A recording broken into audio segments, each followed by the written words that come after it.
Hello guys, welcome to share Bazaar. हमारे panel के पास चलते हैं और ट्रेड्स लेना शुरू करते हैं। आप सभी को एक बार फिर से गुड मॉर्निंग। गाबा सर, बताइए इस समय का क्विक सिंगल। एचडीएफसी बैंक अच्छा लगता है, ट्रेड कर रहा है 1734 पर, स्टॉप होगा 1722 पर, on the upside target 1760। HDFC bank. HDFC bank, ये हो गई गाबा सर की पिक। चलिए सचिन, आपका क्विक सिंगल।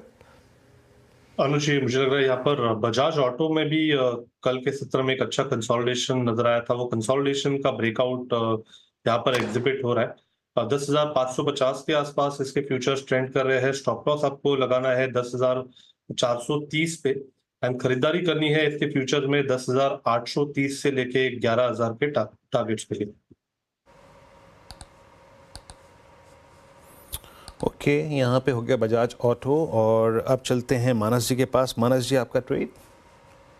देखिए, बड़े कंसोलिडेशन के बाद एमएफएसएल में ब्रेकआउट देखने को मिला है, तो मेरे ख्याल से यहाँ पर एक अच्छी खासी रैली देखने को मिल सकती है।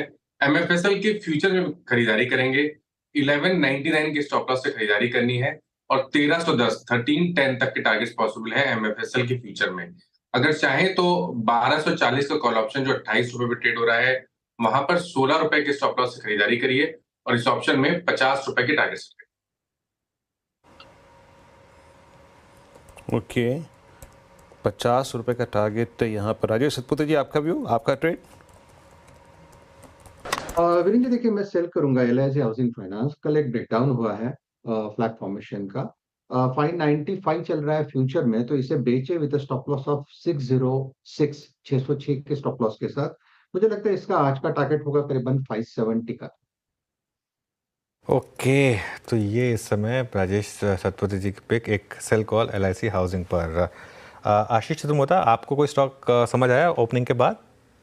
तो अनुज, मुझे लगता है कंजम्पशन जो बास्केट है उसमें ट्रेंट और वरुण बेवरेजेस, ये दो ऐसे स्टॉक है जहां पर पे काफी अच्छी स्टेबिलिटी हमें देखने को मिल रही है। और वरुण बेवरेजेस खासतौर पे जो रिजल्ट आया उसके बाद एक बहुत ही अच्छा बेस बनाकर स्टॉक में रिकवरी आ रही। तो मुझे लगता है जल्दी स्टॉक अपने ऑल टाइम हाई को, जो कि करीब करीब 680 690 के आसपास बना है, उसको इवेंचुअली क्रॉस करने की तैयारी करेगा। एज अ डिस्क्लोजर, ट्रेंट और वीबीएल दोनों ही स्टॉक हमारे एपेक्स पोर्टफोलियो के अंदर बने हुए।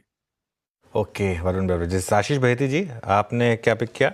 जी अनुज जी, एम्फेसिस में खरीदारी की सलाह रही। बहुत अच्छा मोमेंटम बना हुआ है और जिस हिसाब से आज मिड कैप आईटी में वापस मोमेंटम दिख रहा है, हमें लग रहा है एम्फेसिस एक अच्छा पिक रहेगा। स्टॉक ने 20 डेमो पे सपोर्ट लिया जब गिर भी रहा था, तो यहाँ पे 20 डेमो के करीब का एक स्टॉप लॉस लगाकर इसमें खरीदारी की सलाह है। 2980 का इसमें स्टॉप लॉस लगाना है। हमें लग रहा है जैसे आपका स्ट्रक्चर बना हुआ है इसमें 3080, 3080 और 3110 तक के टारगेट्स देखने मिल सकते हैं। बिल्कुल, 2-3 दिन से करेक्ट भी हो रहा था एम्फेसिस के खुद के नंबर्स काफ़ी अच्छे थे। बीएफएसआई वाली कंपनी है ये, ध्यान रखिएगा। तो यहाँ पर एक इस समय ट्रेड। धर्मेश के पास चलते। धर्मेश जी, मिड कैप आईटी कोई पसंदीदा स्टॉक?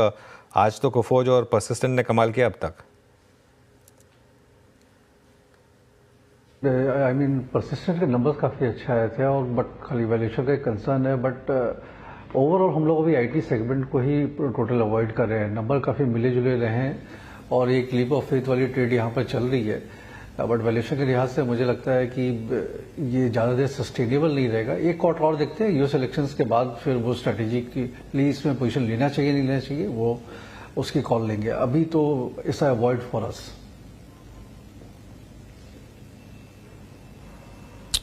ओके, अभी आप कोई कॉल नहीं ले रहे हैं इस पर।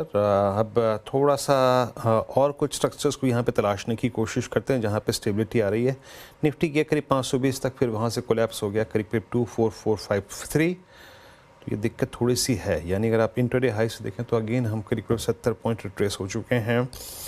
सो हम देखिए बहुत ही लाइट चलेंगे यहाँ से, बहुत ही लाइट चलेंगे। ट्रेड्स थोड़ा सोच समझ के लिए जाएंगे यहाँ पर। अच्छा, वीकनेस कहाँ पर है उसमें एमएनएम लेके आइए। आज दिग्गजों में जहाँ कोलैप्स होने की टेंडेंसी नज़र आ रही है,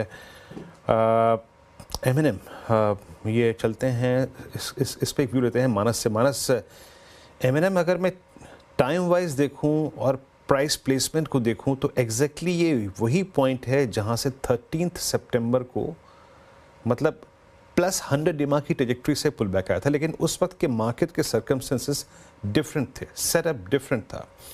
एक बार फिर से ये स्टॉक अपने 100 डिमा को अप्रोच कर रहा है और 100 डिमा की क्या रिलेवेंस है एमएनएम के केस में, ये हमको मई 2023 के बाद मालूम चल गई है। आपका व्यू इस वक्त क्या है एमएनएम पर? तो देखिए 100 डे मूविंग एवरेज और 20 वीक मूविंग एवरेज एक ही जगह पर आते हैं, ऑलमोस्ट एक ही जगह पर आते हैं और हर बार करेक्शन पे स्टॉक वहां पर सपोर्ट लेता है। लेकिन अगर हम स्ट्रक्चर की बात करें तो वो अभी भी निगेटिव लगता है।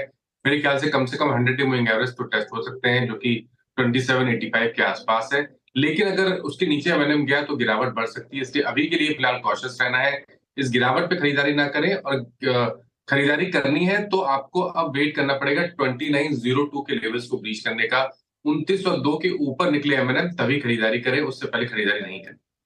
ओके, मीनवाइल आप मार्केट देखिए, मिड कैप और स्मॉल कैप किस तरीके से गिरने शुरू हुए हैं वापस। ये तो खैर निफ्टी भी रेड में आ गया, लेकिन मिड कैप इंडेक्स 0.3% नीचे, स्मॉल कैप इंडेक्स भी अब रेड में आता हुआ आपको दिखाई देगा। और सिर्फ एक बैंक निफ्टी है जो, और निफ्टी आईटी जिसने थोड़ा सा मार्केट को बचा रखा है, लेकिन मिड कैप में एक फिर से दोबारा एक फॉल की शुरुआत हुई। और एडवांस डिक्लाइन देखते हैं एक बार, ऑलरेडी डिक्लाइंस के फेवर में एडवांस डिक्लाइन वो लाइन क्रिस क्रॉस हो चुकी है। तो उस हिसाब से तो थोड़ा सा मार्केट में संभल कर ही चलें, क्योंकि थोड़ा सा अभी भी पैटर्न जो है वो शायद सेल ऑन रैली का ही है।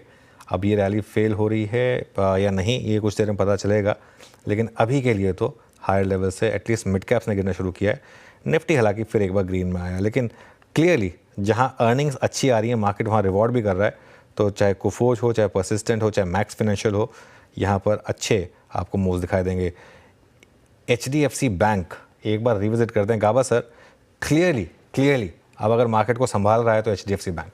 अब यहाँ पर आपका ये क्विक सिंगल भी था, क्या लग रहा है कि वापस 52 वीक हाई की तरफ बढ़ रहा है स्टॉक? बिल्कुल, पहले क्या था